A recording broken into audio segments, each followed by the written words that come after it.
നോസ്ത്രഡോമസിനെ കുറിച്ച് കേട്ടിട്ടുണ്ടോ? ഭാവി പ്രവചിക്കുന്നതിൽ ലോക പ്രസിദ്ധൻ.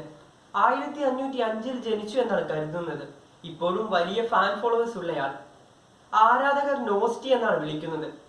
ലോകത്ത് നടന്ന പ്രധാന സംഭവങ്ങളൊക്കെയും നോസ്ത്രഡാമസ് നേരത്തെ തന്നെ പുസ്തകത്തിൽ പ്രവചിച്ചിട്ടുണ്ട് എന്നാണ് ആരാധകരുടെ അവകാശവാദം. പുതുവർഷം പിറന്നിരിക്കുന്നു. 2024 നടക്കുന്ന കാര്യങ്ങൾ നോസ്ത്രഡാമസ് പ്രവചിച്ചിട്ടുണ്ടത്രേ. നോസ്ത്രഡാമസിന്റെ പുസ്തകത്തിൽ ഒരു പ്രവചനമുണ്ട്. ചുവന്ന പ്രതിയോഗി സമുദ്രത്തെ പ്രതിസന്ധിയിലേക്ക് നയിക്കുമെന്നാണത്. ഈ വർഷം അതിശക്തമായ ഒരു നാവിക യുദ്ധം ലോകത്ത് നടക്കുമെന്നും അത് തായ്വാനുമായി ചൈന നാവിക യുദ്ധം നടത്തുമെന്നാണ് ഉദ്ദേശിക്കുന്നതെന്നുമാണ് ആരാധകരുടെ വ്യാഖ്യാനം. 2024 കൊടും വരൾച്ചയും പ്രളയവും ഉണ്ടാകും. ചൈന തായ്വാനുമായി യുദ്ധം ചെയ്യും.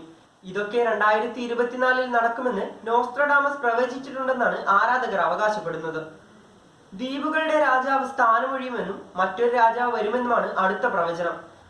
ബ്രിട്ടനെയാണ് ദ്വീപുകൾ എന്നുദ്ദേശിക്കുന്നതെന്നും ചാൾസ് മൂന്നാമൻ രാജാവ് സ്ഥാനമൊഴിഞ്ഞ് പകരം ഹാരി രാജകുമാരൻ ആ സ്ഥാനത്ത് വരുമെന്നാണ് ഇതിന്റെ അർത്ഥമെന്നും ഇതേക്കുറിച്ച് വ്യാഖ്യാനമുണ്ട്. കാലാവസ്ഥാ പ്രശ്നങ്ങൾ ഉണ്ടാകുമെന്ന സൂചനയും പുസ്തകത്തിലുണ്ടെന്നാണ് അനുയായികൾ പറയുന്നത്. ഭൂമി വറ്റി വരളുമെന്നും പ്രളയമുണ്ടാകുമെന്നും നോസ്ത്രഡാമസ് പ്രവചിച്ചിട്ടുണ്ടെന്ന് ആരാധകർ പറയുന്നു. ഇവയൊക്കെയും നടക്കുന്നത് പ്രതീക്ഷിച്ചിരിക്കുകയാണ് നോസ്റ്റിയുടെ ആരാധകർ. മധ്യകാലഘട്ടത്തിൽ ഫ്രാൻസിൽ ജീവിച്ചിരുന്ന വ്യക്തിയാണ് നോസ്ത്രഡാമസ്. ആദ്യകാലത്ത് ഒരു ചികിത്സകനായാണ് ഇയാൾ ജോലി ചെയ്തത്. അക്കാലത്ത് പ്ലേഗ് പടർന്നു പിടിച്ച് യൂറോപ്പിനെ വിഴുങ്ങിയിരുന്നു. യൂറോപ്പിലുടനീളം ഓടി നടന്ന ആൾക്കാരെ സഹായിക്കുകയും ചികിത്സിക്കുകയും ചെയ്തിട്ടുണ്ട് നോസ്ത്രഡാമസ്. 1555 തന്റെ പ്രവചനങ്ങൾ ഉൾപ്പെടുത്തി ലേ പ്രൊഫസീസ് അഥവാ പ്രവചനങ്ങൾ എന്ന പുസ്തകം നോസ്ത്രഡാമസ് രചിച്ചത്. പിന്നീട് ഈ പുസ്തകം വാങ്ങി വായിച്ച ആളുകളിലൂടെയാണ് നോസ്ത്രഡാമസ് ലോക പ്രശസ്തി നേടുന്നത്. ഇതിനിടെ ഫ്രാൻസിലെ ഹെൻറി രണ്ടാമൻ രാജാവിന്റെ പത്നിയായ കാതറിൻ റാണിയുടെ ശ്രദ്ധ നോസ്ത്രഡാമസിൽ പതിഞ്ഞു.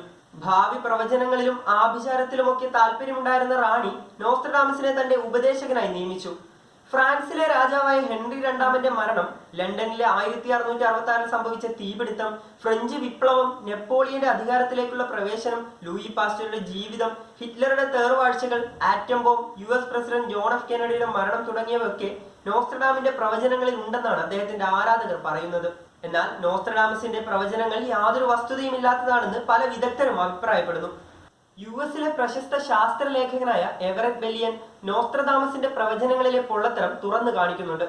4 വരി വീതം നീളമുള്ള കവിതാ രൂപത്തിലാണ് നോസ്ത്രഡാമസ് തന്റെ പ്രവചനങ്ങൾ പുസ്തകത്തിൽ എഴുതിയിട്ടുള്ളത്. വളരെ സിംബോളിക്കായാണ് നോസ്ത്രഡാമസിന്റെ പ്രവചനങ്ങൾ. ഒന്നിലും വ്യക്തതയുണ്ടാവില്ല. ഉദാഹരണത്തിന്, പ്രവചനത്തിൽ ഒരു സ്ഥലപ്പേരും കൃത്യമായി പറഞ്ഞിട്ടുണ്ടാകില്ല. വലിയൊരു സിറ്റിയിൽ അപകടം നടക്കുമെന്നാകും അതിനുണ്ടാവുക. ആ സിറ്റി ഏത് നഗരവുമാകാം. എവിടെയെങ്കിലും ഒരു അപകടം സംഭവിച്ചു കഴിഞ്ഞാൽ അത് നോസ്ത്രഡാമസ് പ്രവചിച്ചതാണെന്ന് എളുപ്പം അവകാശപ്പെടാൻ സാധിക്കും. ചരിത്രത്തിൽ നടന്ന സംഭവങ്ങൾ വീണ്ടും ആവർത്തിക്കുമെന്ന് നോസ്ത്രഡാമസ് വിശ്വസിച്ചിരുന്നു. ഉദാഹരണത്തിന്, ഒരു നഗരത്തിൽ തീപിടുത്തമോ യുദ്ധമോ വെള്ളപ്പൊക്കമോ നടന്നാൽ അത് അദ്ദേഹം ഭാവി പ്രവചനങ്ങളിൽ കൊണ്ടുവരും.